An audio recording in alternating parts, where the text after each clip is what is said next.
एक UPSC aspirants जो पूरी जोश के साथ गांव से बाहर किसी दूसरे शहर तैयारी करने के लिए जाता है, तो वहां जाने के बाद वहां का भीड़ को देखकर, वहां का कंपटीशन को देखकर उन्हें लगने लगता है कि मैं इस एग्ज़ाम को क्रैक नहीं कर पाऊंगा। अरे लोग इतने सालों से यहाँ मेहनत कर रहे हैं, तो उनका नहीं हो रहा तो मेरा कैसे होगा। तो अगर आपको भी ऐसा लगता है तो इस कहानी को पूरा ज़रूर सुनना। इस कहानी को सुनने के बाद मैं गारंटी के साथ कहता हूँ कि आप अपने लाइफ में सफल ज़रूर हो जाओगे। तो चलिए वीडियो को शुरू करते हैं। दोस्त, एक लड़का जो एक छोटे से गांव से बिलोंग करता था। इनकी फैमिली बैकग्राउंड भी उतनी अच्छी नहीं थी, लेकिन इनका भी एक सपना था कि मैं यूपीएससी एग्ज़ाम क्रैक करके देश की सेवा करूं। और फिर इसने यूपीएससी की तैयारी करने के लिए अपने माँ बाप से दूर यूपीएससी की दुनिया दिल्ली चला गया। लेकिन दिल्ली जाकर इसने हजारों लाखों की भीड़ देखी कि कैसे स्टूडेंट इधर से उधर जा रहे हैं, कितने स्टूडेंट कोचिंग जा रहे हैं और कितने स्टूडेंट स्टडी मटेरियल खरीद रहे हैं। और ये सारे भीड़ यूपीएससी एस्पिरेंट्स का ही था। ये सब देखकर ये हताश हो गए, ये घबरा गए।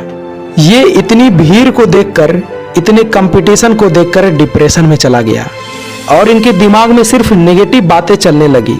इसे रात भर नींद नहीं आने लगी। ये यही सोचने लगे थे कि ये लोग इतने सालों से मेहनत कर रहे हैं और इनका सिलेक्शन नहीं हो रहा तो मेरा कैसे होगा। अरे मेरी तो बैकग्राउंड भी अच्छी नहीं है। ये बिल्कुल हताश हो गया था, क्योंकि सिर्फ 400 से 500 सीट के लिए इतनी सारी भीड़ इसने कभी नहीं देखी थी। और ये बात हर नए एस्पिरेंट्स के माइंड में आता ही आता है। लेकिन फिर कुछ समय बाद इसने ठंडे दिमाग से सोचा कि अगर मैं यहीं से लौटकर वापस चला गया तो जिंदगी में मैं कभी भी आईने को नहीं देख पाऊंगा, क्योंकि जब मैं आईने को देखूंगा तो उसमें मेरा चेहरा नहीं बल्कि एक फेलियर दिखेगा। उसमें यह दिखेगा कि मैं डरपोक था, डर की वजह से मैं तैयारी नहीं किया और मैं अपने माँ बाप से बोलकर आया हूँ, उन्हें सपना दिखाकर आया हूँ कि तेरा बेटा आईएएस बनकर ही लौटेगा, तो मैं बिना आईएएस बने कैसे चला जाऊँ। ये नहीं हो सकता। दोस्त, फिर इसके अंदर यूपीएससी क्रैक करने का जोश आ गया और इसी सोच के साथ तैयारी करना शुरू कर दिया और इसने पूरी मेहनत और डेडिकेशन के साथ तैयारी करने लगा।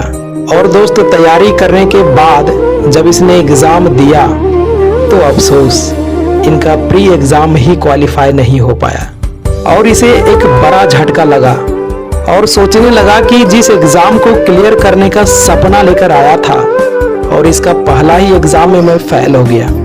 और दोस्त, जब ये फेल हुआ ना तो इसके घर के आसपास वाले लोग ताना देना शुरू कर दिए। वो कहने लगे कि तेरे बेटे से यूपीएससी नहीं निकल पाएगा, तुम क्यों सपने बड़े देखकर यूपीएससी की तैयारी करने के लिए दिल्ली भेज दिया, उससे कुछ नहीं हो पाएगा। दोस्त, ये सब देखकर ये लड़का पूरा टूट गया और फिर इसने खुद से कहा कि कोई बात नहीं, अपना टाइम आएगा, मैं एक दिन यह ताने को तालियां में बदल कर ही रहूंगा।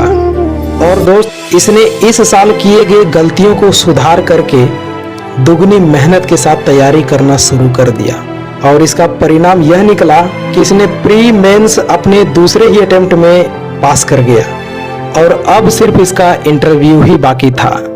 लेकिन जब यह इंटरव्यू देने के लिए जा रहे थे तो इनके माइंड में सिर्फ नेगेटिव थॉट ही चल रहा था कि यार अगर सिलेक्शन नहीं हुआ तो क्या होगा, अगर मैं जवाब नहीं दे पाया तो क्या होगा।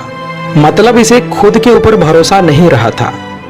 इसने अपना सेल्फ कॉन्फिडेंस खो दिया और इसने जैसे तैसे करके नर्वस में ही इंटरव्यू दे दिया और रिजल्ट का इंतज़ार बहुत उम्मीद के साथ कर रहे थे, ये सोचकर कि चलो इंटरव्यू तो खराब गया लेकिन कोई न कोई छोटा पद तो ज़रूर मिल जाएगा।